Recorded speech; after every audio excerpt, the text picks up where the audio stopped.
Well, the Atlanta Braves finally make a big move this offseason, but we're greedy here at Locked On Braves. We want more. Most of your mailbag questions today surround what is next for the Atlanta Braves, who are some starting pitchers and relief pitchers that they could target. Answer those questions and many more on today's mailbag episode of Locked On Braves. So let's get into it.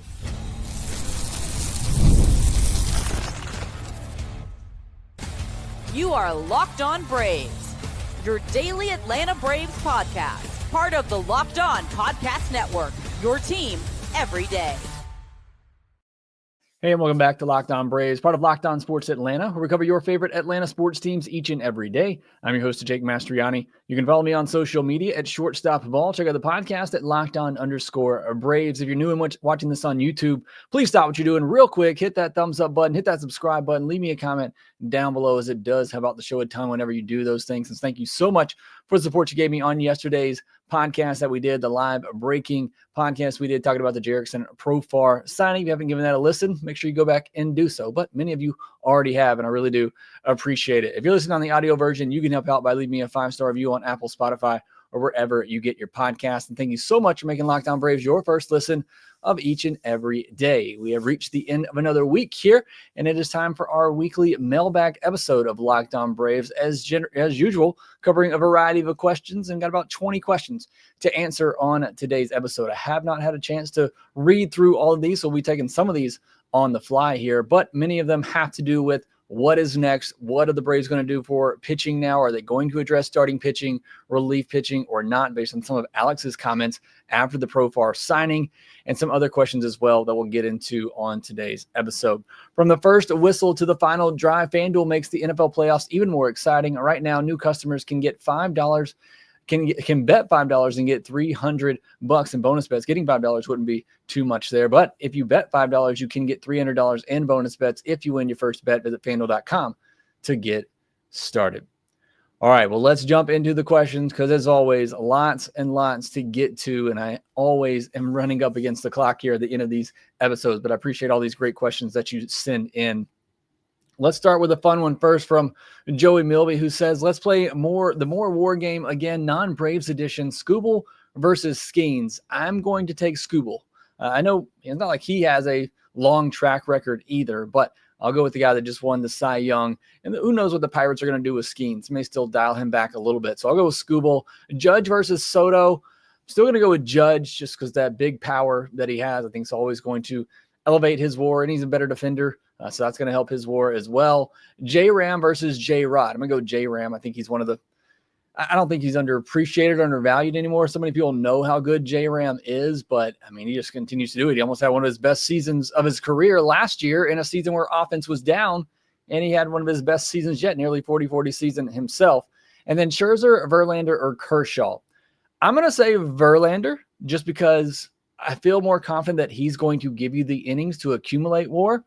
But if I had to rank them in who I think is the better pitcher at this point in their career, I'd probably go Scherzer, Kershaw, and then Verlander in that order. But I think Verlander is going to throw the most innings out of those, and that's going to allow him to accumulate some more WAR. Now, another question from Joey Milby here, more Braves related. Do you think Profar and his game was just a right time and right place thing, or do you think AA was actively looking for someone with high OBP to hit in front of our sluggers, which would be a different type of guy than we have ever really sought out in free agency? This is a fascinating question, and it's a question I wish I knew. I haven't watched the complete interview from Alex Anthopoulos, but I don't think anybody asked him this, if Profar's profile was something that they were targeting. It's something obviously we talked about a lot about on yesterday's podcast when I was talking about why I like the Profar signing so much, is because he does bring a different skill set, even if you don't buy into the power production. In fact, in the comments that I saw from AA, they talked about how they think the changes that he made will allow him to get back to that power, and that's what kind of the focus was on. But what I talked about a lot yesterday was the fact that even if that power goes down, let's say he's more of a 15 home run guy instead of a 20 to 25 home run guy. It has always been true for Profar throughout his career that he's a 15 to 18% strikeout guy and around a 10% walk rate type of guy. That is the one thing that has remained for Profar. And it is a different type of profile on this team where, you know, on the Braves, it's good if you have a strikeout rate around 22, 23%. That's considered a good thing. And with Profar, it's almost 10% less than that. So this is a different type of bat than what we've normally seen the Braves target and go after and even develop, and some of the guys that they have. So I don't know if that is a point of emphasis. When Tim Hires was hired, he talked a lot about that, being able to have guys in the lineup that can do multiple things, that can put the ball in play. So look, I've said this millions of times. That's an exaggeration, but hitting home runs is the best way to win in the sport. It's kind of, everybody complains about the NBA today because everybody's just shooting threes. Well, scoring 3 points is better than scoring 2 points. And it's kind of the same thing in baseball that we've figured out now. Hey, if you can hit the ball over the fence, that's better than spraying singles the other way. It's an easier way to score runs. And so that is where the game has evolved and where it is. And that's going to be the case. More home runs you can hit, the better. But I do think it's obviously advantageous for you to have guys up and down the lineup who can do multiple things. Maybe have guys that hit 20 to 25 home runs instead of 30 to 35 home runs, but those guys can put the ball in play, can take some walks, get on base, and maybe have a little bit of speed. Not necessarily the case there with Profar, although he did have double-digit steals last year. So to answer your question, Joey, I don't know. I would love to know that answer. I would love for somebody to ask Alex, did they target Profar because of his profile? Because they wanted more guys in this lineup who can get on base and put the ball in play. Because it's certainly the type of bat that this Braves team needed, as we talked about yesterday. Chris 1414, what is more likely, Jordan Montgomery or Dylan Cease? Your views on Andrew Chafin and Tommy Canley are as options for the pin. What's more likely, Jordan Montgomery or Dylan Cease? I want to say Montgomery, but that all depends on the price tag, because the Braves, if they are still wanting to stay under luxury tax, which until they go over that, we're going to assume that's the case, that they want to stay under the tax, then they're going to need the Diamondbacks to eat enough of that money to bring down the AAV. So that's the case, because he's making $23 million. I mean, that's going to take them into the tax. So I think it's an easier trade to get Montgomery, depending on the money involved in the deal. We're going to talk a lot about Cease unless something happens over the weekend. We're going to talk about potential Dylan Cease trade next week. I don't know that the Braves are going to be willing to pay what I think it's going to cost to get a Dylan Cease. So the cost in terms of what you'd have to give up obviously is lower for Jordan Montgomery. I think making that move more likely, but that even has some complications because you're going to need the Diamondbacks to eat some of that money in order to make it work for the Braves if they're trying to stay under the tax. As far as Andrew Chafin and Tommy Canley, it depends on, I guess, if you want a righty or a lefty. Both guys are good, get high, strikeout rates, high whiff rates. Both of them are about even. One's right, Canley's a righty, Chafin a lefty, but they both are about the same against righties and lefties. So it may just be your preference, though, whether you want a righty or a lefty. But I think both guys are pretty similar, have pretty similar profiles in terms of being able to get strikeouts and get some swing and miss. AAWX says, now that we have an outfielder, I feel our next big move should be a high leverage reliever. Who would your top 3 reliever options be, whether it's from trade or free agency? I'm not really going to get into trade, because you get into trade for relievers, look, unless we just know, like Ryan Helsley, if he is available from the Cardinals. Look, I don't know how that clubhouse dynamic would work, but that would obviously be a huge get. But outside of him, I can't think of too many relievers off the top of my head that would be available. Maybe if you did work out a deal with the Padres, remember Robert Suarez is available, but it's really hard to speculate for relief pitchers on what could be available. If you start looking at the trade market for relievers, the list can become very, very long or very, very short, just depending on, again, who you think is available. So I'm just going to stick with free agents. David Robertson's a name that I've mentioned a bunch of times. I know he's getting up there in age, but he just continues to get it done and finds ways to get it done. Has a lot of experience closing, can close for you as well. So that's one of my top options. Probably my top 3 would probably be Robertson, Kyle Finnegan, and then probably one of the 2 guys we mentioned, either Chafin or Conley, again, depending if you want a righty or a lefty. Those probably be my top options. Kenny Taylor, the Phillies finished 6 games ahead of us last year. We finished 14 games ahead of them each of the 2 seasons prior. Apart from injuries, what will be the single biggest on-field factor determining whether we finish ahead of them this season? It's going to be a bit of a cop-out, but I think it's the health of the rotation. And I think that's going to determine a lot of the Braves' success this year. Look, if Strider comes back and is Strider, that's a huge difference. I think the Braves on paper, if healthy, are better than the Phillies.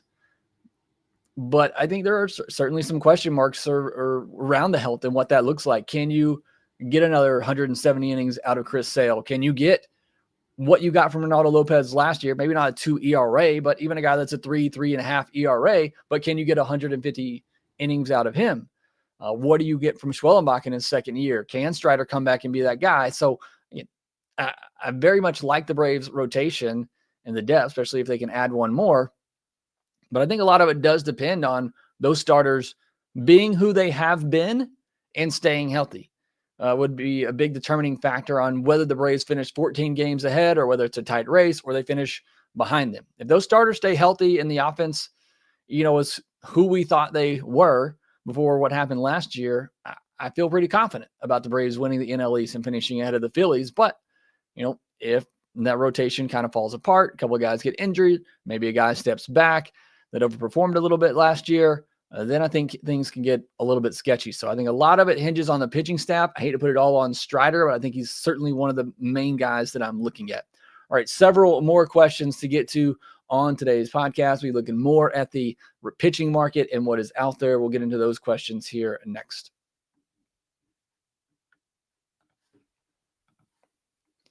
In sports, having a winning strategy is everything. It's how the best teams make it to the Super Bowl, the World Series, and the Olympics. The same goes for life. Having a strategy like life insurance from SelectQuote can protect your financial legacy and keep your family's future secure.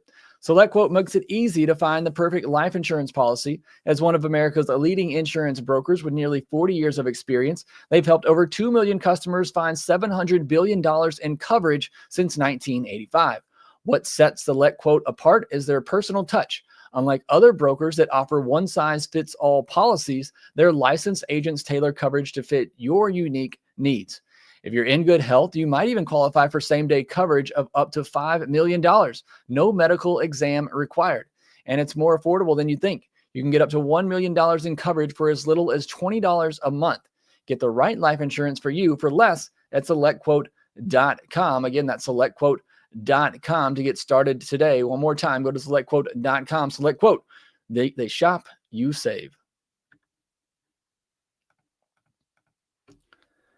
All right, thank you as always. Making Locked On Braves your first listen of the day. Go check out Locked On MLB for your second listen. We'll be back next week. We'll start with 6 through 10 of my prospect ranking. Some prospects that I'm really excited about that could shoot up quickly. We just haven't seen a lot of them. So really excited to get into that next week. And like I said, and kind of tease, unless something happens over the weekend, I really want to get more into a Dylan Cease trade discussion, what that could look like. So all that coming your way next week. But let's jump back into the questions because Caden Hurd says, what would a trade package look like for JP Sears of the Athletics look like, and what package for Sandy Alcantara? I'll be honest, I don't know what a package for Sandy Alcantara looks like for a guy who's hasn't pitched in a while and is in a division opponent. Now, you saw that happen with the Phillies earlier this offseason and Jesus Luzardo. But Alcantara's a guy that won a Cy Young. I mean, when he was healthy, he was one of the best pitchers in baseball. But you haven't seen that in a while, so I would imagine that his value is a little low at the moment in terms of what you would have to give up. So I think if you're the Marlins and you were going to trade him, and I don't know that they should, if I'm a Marlins fan, I want to see him come back healthy and I want to see him locked up and be the centerpiece. But if you are going to trade him, I almost think you need to see him reestablish that value first so that you get the most for him. For JP Sears, I can't imagine it's that high of a cost for JP Sears. I don't think you're having to give up one of your top three and, a Waldrop, a Smith-Shawver, or a Baldwin. I don't think you'd have to give up one of those three for a JP Sears, but maybe in that next tier, maybe an Owen Murphy, a J.R. Ritchie, something like that, which I don't know that I would even give up one of those guys, but I think that's likely what it would cost you, is somebody in that next tier, not your top three prospects, but maybe in that next tier of prospects for the Braves. Scott Switzer, what starting pitcher and relief pitcher do you think are your favorite, most realistic targets? I think at this point, just about anybody is realistic that's left out there. Because Jack Flaherty, being the top starting pitcher left available, I mean, I think he's realistic. I don't know that he's going to get a massive deal for over $20 million a year. So he's at the top of that list. I still think he's going to go somewhere else. I think he will get, enough money from somewhere else for the Braves not to. And if that's the case, then I'm fine with them getting a veteran like Quintana, Kyle Gibson, or Lance Lynn. I know that's not going to excite anybody, but as I've said repeatedly, for me, it's not so much about getting a middle to top of the rotation guy. The Braves have 4 of those already. Now it's about getting those guys healthy to the postseason, certainly, but they already have 4, top of the rotation type of arms. It's more so about getting somebody to help give them quality innings throughout a season. And that's where I think a veteran like a Quintana, like a Gibson, like a Lynn, they can do that. And I think there's a question in here about Alex's comments from yesterday saying they're not really looking after starting pitchers. They feel, fine with what they have in-house. We'll talk more about that later. But even if that's the case, and that is true, I still don't think there's anything wrong with going out and getting a veteran like this to just give you more depth in the rotation, allow you to maybe go to a 6-man rotation for part of the season to limit some of the workload on your other starters. So look, if it's not Flaherty, I think he's a top arm left, then I'm fine with going out and getting one of those veterans that I just mentioned. I'm not all that excited about going out and getting a Max Scherzer or a Clayton Kershaw, but getting somebody like a Quintana, a Gibson, a Lynn, depending on price, which one of them can I get for $7-8 million on a 1-year, $7-8 million deal? If that's possible. Look, with the prices this offseason, that might not be possible. All those guys might get 1 year, $15 million like Justin Verlander did. And if that's the case, they're not getting a pitcher this offseason. But I'd be okay with any of those guys. Pivetta and Heaney are out there as well and could be some solid options. I mean, if you can get Andrew Heaney for 2 years, $22 million, I don't hate it. I don't love it either. But I think that's what he was projected to get on MLB Trade Rumors. That wouldn't be terrible. It's a guy, too, that's a lefty. And let's say it just doesn't work out as a starter. Maybe he does go into a bullpen type of role and gives you another lefty option in the bullpen. So I don't hate that. Pivetta was actually somebody I was really high on the Braves going after at the beginning of the offseason, but then he got that qualifying offer. I really think that has just crushed his market this offseason. I don't know anybody that's want to give up a draft pick and give Nick Pivetta, $15 million a year. I do like Pivetta with the big strikeout potential that he has, but I don't know that he's worth losing a draft pick over and giving him, $15 million a year, or whatever it's going to cost. But those are 2 other starting pitchers out there that are good, kind of in that, can be middle rotation type of pitchers. But I think at that price point, I'd rather just go out and get one of the veterans that I talked about. On the relief pitching side, we already kind of mentioned that. I don't really like Estevez. I think he's going to get overpaid for what he did last year. And I don't necessarily know that I believe in what he did last year. But I already mentioned guys, David Robertson, Kyle Finnegan, probably be my top 2 options. If not then maybe a Tommy Kahnle or Andrew Chafin would be some other relief pitchers that I would look at on the free agent market. Drew says, who is your prediction for the next Braves to get their first major league call-up? That's a good question. I don't know that I've looked into that too much in terms of, or I haven't looked into that too much as who would be the next one. I mean, a lot of them already have Aegis Machado, Waldrop, even Nacho have already gotten that call-up. I guess maybe the easy answer might be Drake Baldwin, even though I don't think he's going to get that call-up anytime soon, but he certainly is one that's knocking on the door that hasn't debuted yet. If not Drake Baldwin, then I would say one of the pitchers like a Lucas Braun or a Drew Hackenberg. No, okay, I've got the answer. Hayden Harris. If Hayden Harris comes into spring training and has a good spring training, he's already reached AAA as well. Could see him maybe getting into a bullpen spot. Probably not to start the year either, just because he has options. But he is a lefty as well, which certainly helps. But I could see Hayden Harris, if somebody gets injured in the bullpen in spring training, something like that, him getting an opportunity. So I think that's going to be my pick is Hayden Harris. Jake, Bake_Jaker says, what do you think the Padres are asking from us for Cease, and do you think we make it happen? I mean, my immediate thought was Drake Baldwin, just because I know they have a need at catcher now. I know Ethan Salas is coming.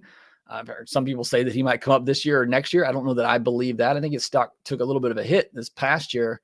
But I also don't think the Padres would just trade for Drake Baldwin and say, hey, here's the starting catching job as, you try to adjust to the major league level as an everyday catcher. I don't think that's realistic either. I know they have some needs in the outfield. maybe Kelnick becomes available in that now. I'm not saying he would, certainly would have to be a lot more than Kelnick, but I think it's either Baldwin if they actually, are looking for a catcher that is ready or at least close to ready. And if not that, I'd imagine you'd have to give up either AJ Smith-Shawver or Hurston Wander. If I'm the Padres, I'm saying give me either Baldwin and a mid-level pitcher like a Lucas Braun or a Drew Hackenberg, or give me AJ Smith-Shawver and Jared Kelnick, or Hurston Waldrop and Jared Kelnick. That's what I would ask for if I'm the Padres. PJ's Braves, bearing injury, is there any way Schwellenbach is not in the starting rotation on opening day, either by underperforming in spring training or outperformed by others, Holmes, Anderson, whatever free agent they bring in, etc.? I cannot imagine a situation outside of injury where Schwellenbach is not in the opening day rotation. I mean, what you saw from him last year, I don't think there's too many questions. Like, it was a fluky situation. It's not the same as what you've seen from Bryce Elder in the past, where he had a good into, I want to say, the 2022 season, took that into 2023 where he was a first half all-star. There was nothing really fluky about his performance last year. So I think he comes into spring training with a spot locked up. I don't think there's anything he could do outside of injury that would prevent him from being in the opening day rotation. Another one from Drew, who says, is Profar the perfect two-bat that we've been looking for? Discussed that on yesterday's podcast as well. I do think he is that, at least for me. And again, some teams like to just put their best hitter in the two-hole, in which case, Braves might put Austin Riley or Marcell Ozuna in the two-hole. But for me, and the way that I like to construct my lineup, if I'm, in this fantasy world where I'm a manager, I like having that speed power at the top. And certainly somebody who gets on base and has speed, that's what I'm looking for at the top of my lineup, to get a couple guys in the 1 and 2 hole who can get on base at a 330, 350 clip, or ideally higher than that, and get them on base in front of an Austin Riley, Marcell Ozuna, Matt Olson, who are going to drive them in. I mean, that's the way teams have constructed lineups for years.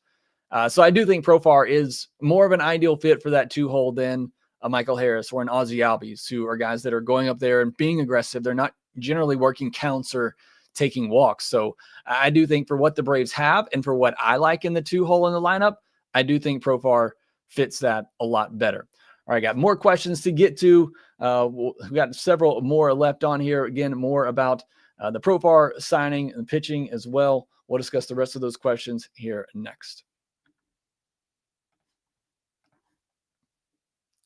From the first whistle to the final drive, FanDuel makes the NFL playoffs even more exciting. Right now, new customers can bet $5 and get $300 in bonus bets if you win your first bet. That's $300 to keep the action going. The FanDuel app is easy to navigate, and the variety of bets keeps every game exciting. Plus, when you win, you get paid instantly. No waiting around for your winnings. Whether you're betting on your favorite team or just looking to add some extra excitement to the playoffs, FanDuel has you covered. And I'm interested to go over there, as I'm doing right now, and see if the odds have changed at all. So looking at the World Series odds for 2025, the Dodgers still a heavy favorite at plus 260. Yankees still have the second best odds at plus 750, and the Braves still with the third best odds, but at 900. I think last time we looked at that, it was 950. So maybe the Profar news moved that up a little bit. Does give them some separation between the Phillies, who are at plus 1100, and the Mets at plus 1200. And again, you check out all that at FanDuel.com. Also, make sure you visit FanDuel.com/playsafe for tools and resources to help you stay in control of the way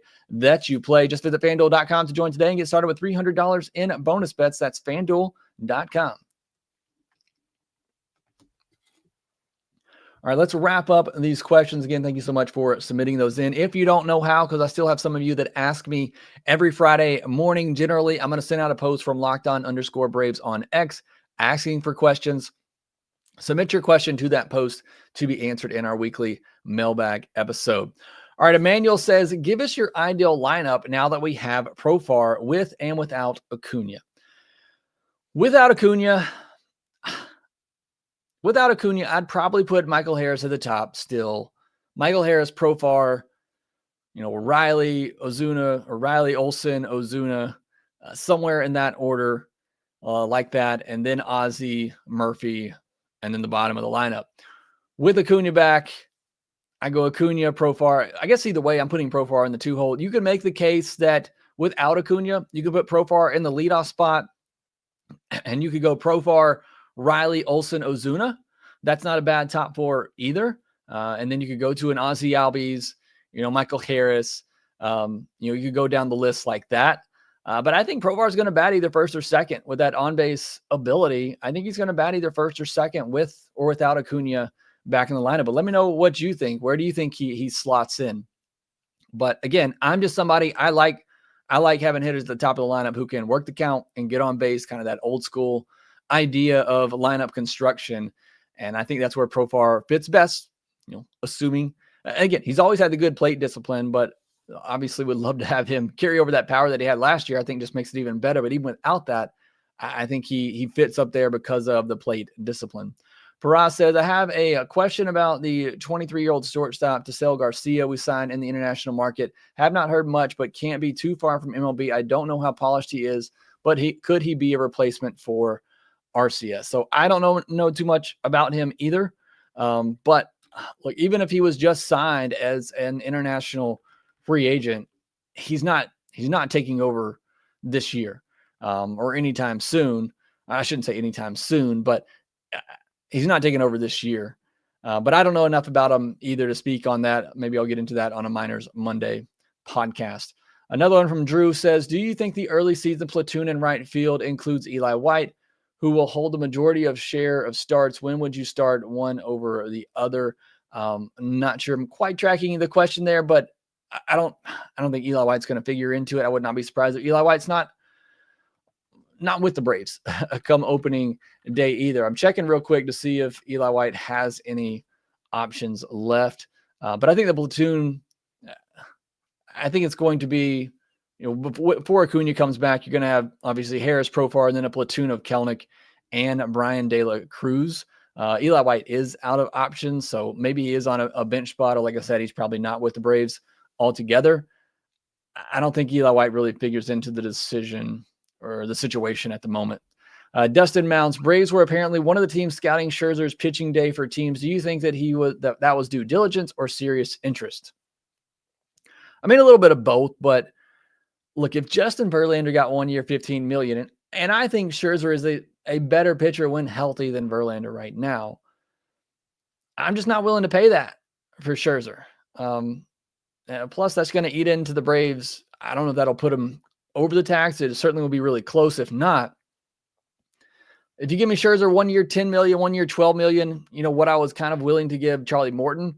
But again, seeing what Morton got, seeing what Verlander got, unless the consensus is just much more down on Scherzer's health, and that's why his price is being driven down a little bit, I got to think he's going to get similar amount of money, and I'm just not willing to give that to Max Scherzer. But I think the Braves, certainly were doing due diligence, but I think they also are interested. I think they would love a guy like that.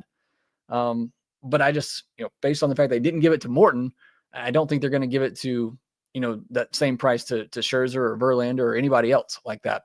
Emmanuel, given the exaggeration of injuries sustained during 2024, do you believe the Braves should hold back a little bit on their Ironman approach and start unofficially scheduling some off days to their key players during the regular season? This is the conversation we've been having for years now. Obviously, when Freddie Freeman, Dansby Swanson were here, there's a lot of talk about these guys playing every day. I still don't think that I've seen any hard data to suggest that taking a day or two off in May keeps you more fresh in September and October. I really just don't think the data is out there. It limits the chances for you to get hurt and injured, sure.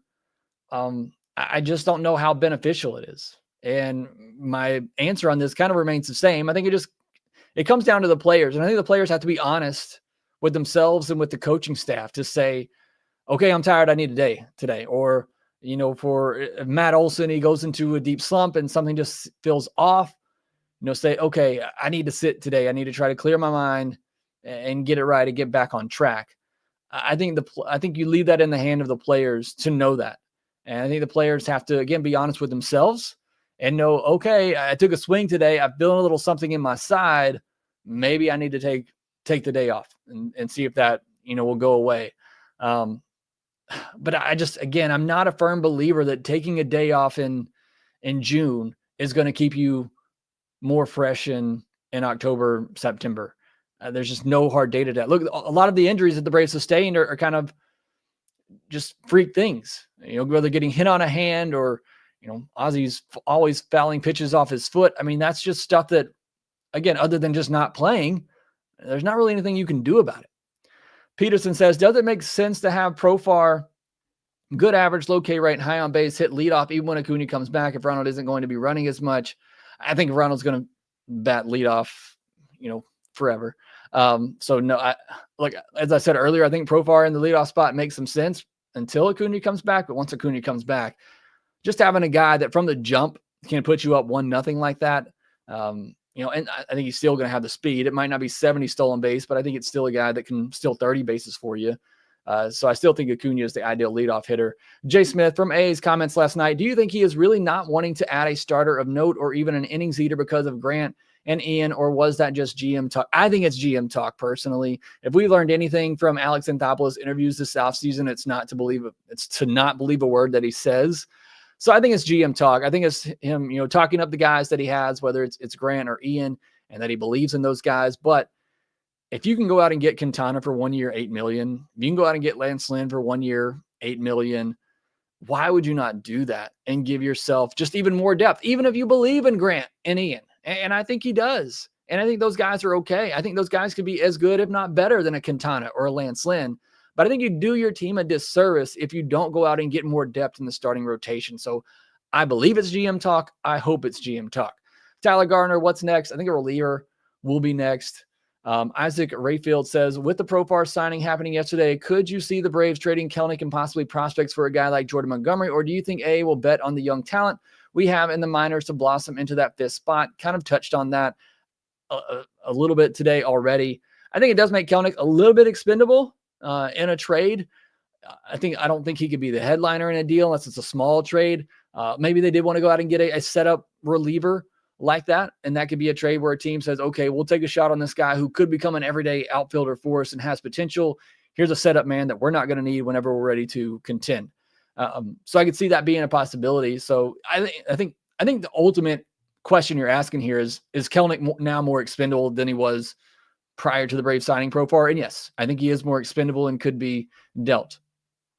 The chosen one's question is similar with Profar coming to the Braves. Is it more likely for Kelenic to be the Braves backup outfielder or full-time Gwinnett striper? Okay, so this is a little bit different question here. And one I haven't really thought about. To start the year, I think he has to be with the Braves. I think the question becomes when Acuna comes back, what do you do with Kelenic at that point? Because he's obviously out of the equation. If Profar, Harris, and Acuna are all healthy, Kelenic's riding the bench. And for a guy that you're trying to get on track, I think ideally you'd want him getting every day at bats. So I think you bring up a good point. When Acuna comes back, the best plan for Kelenic may be to send him down to Gwinnett. He has the option, both he and Brian De La Cruz do.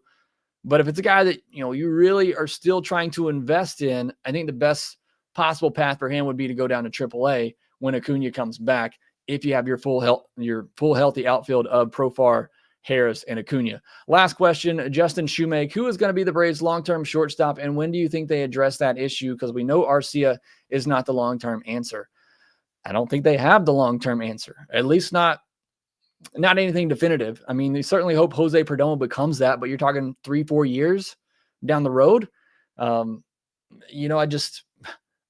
not a definitive answer. If they don't believe Nacho Alvarez is either going to be able to play the position defensively or hit for enough power to be an everyday big leaguer, there's not anybody right now that you can definitively say this guy is on track to become the Braves' future shortstop. You can hope on some guys. You can dream on some guys. If Ambiorus Taveras ever learns how to not strike out 40% of the time, if Jose Perdomo becomes who we think he can be, then yeah, there's something to dream on there. But there's nobody in the system right now that I can feel pretty confident about and say there's the long-term answer at shortstop. It's just not on this team at the moment. So if there is a long-term answer, it's coming from somewhere else. All right, that will do it for today's question. Lob has said Bo Bichette next year. Possibility, hey, maybe that's why they're going to get under the tax. They're going to throw a lot of money at Bo Bichette next year, or just go ahead and trade for him and lock him up now as well. So maybe perhaps that is the answer there. Hayden Harris, when are we going to run into each other at Target again? Yes, me and Hayden once had an interaction there at the Target in Birmingham. Doc's Cards, Bauer on a minor league deal. Come on, Jake. Doc, you got to let it go, bud. It's not happening. All right. Thank you all for joining. Protect PR, Laves, Doc, Hayden. Appreciate you all being here. BC as well. Javier Flores. You think we'll try to fill the bullpen from farm arms instead of going into a free agent reliever? There's a chance for that. Like I said, Hayden Harris earlier, Demille Gonzalez, who they added to the 40-man roster, Daysville Hernandez, some good arms in there. And whoever doesn't win the fifth starter job from Grant Holmes and Ian Anderson, they could go to a bullpen role. So, look, I think they need to go out and still get, just like for the rotation, I think they need to just go out and at least get some more depth for the rotation and a veteran arm. Same thing for the bullpen. Yeah, you can rely on maybe some of these guys in the system to come in and deliver in the bullpen. But again, I think that's somewhat of a disservice that you're not giving yourself the best chance by not getting some of that depth, both in the rotation and in the bullpen. So I'd like to see them at least get some sort of veteran depth for both sides. But there are options internally.